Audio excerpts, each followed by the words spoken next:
The problem Czechs need to face now. Let's talk about the problem we currently face.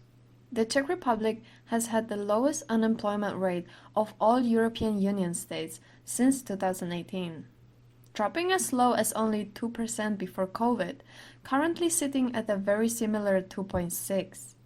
And although this might sound like a good thing on paper, and local politicians also like to brag about this, it is actually a problem brewing for years that has now woken up to haunt us. See, Czech unemployment has always been quite low, sitting comfortably under EU average every year, and that is possibly due to its manufacturer-like industry-focused economy. The labor costs have been low, and every year the number of companies building their factory here has been increasing. German-owned factories were quickly joined by South Korean, Taiwanese, French, big, small, anyone you can imagine. We have Amazon centers, car and car parts factories, Italian cheese factories, even loads of call centers. We have been the Oompa Loompas of the European Union since we've joined it. But with the upcoming crisis, things have started to look weird. It's hard to say if good or bad. Let me explain. 75% of everything Czechia produces ventures out for export.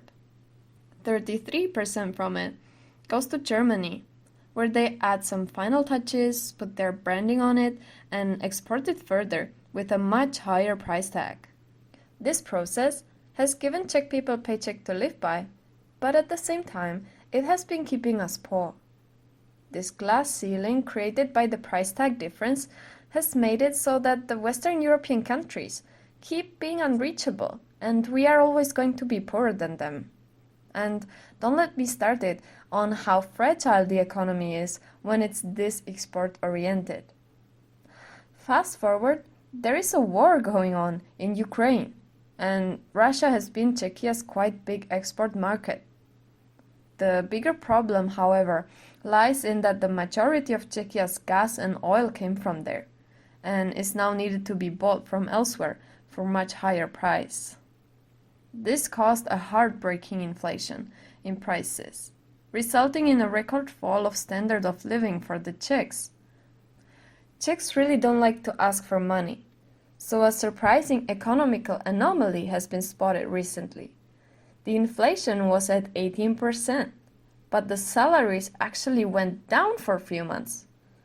Well, until they couldn't anymore.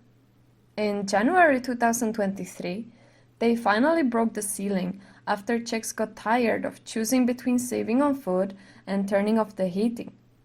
They demanded a larger pay raise, and they got it. Companies here keep on crying that they cannot find workers, but Czechs reply, "Pay more and you'll have them." Maybe you would expect a happy end here.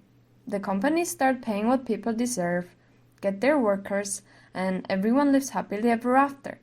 But that didn't happen actually. I mean, many companies did so, but the general reaction is to leave.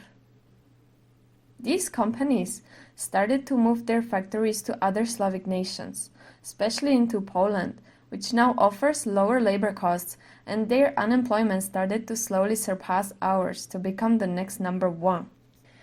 This is the problem Czechs need to face.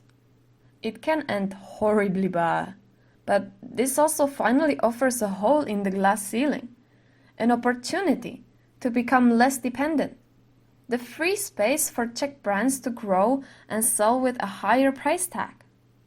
I am so happy to see that many Czech companies have already seized this opportunity to expand towards West as Western gigantic brands now cut costs. It might be a thunderstorm, but the most important thing is, if Czechs decide to lay down in the puddle and cry, or push through the pain to achieve more in the long run.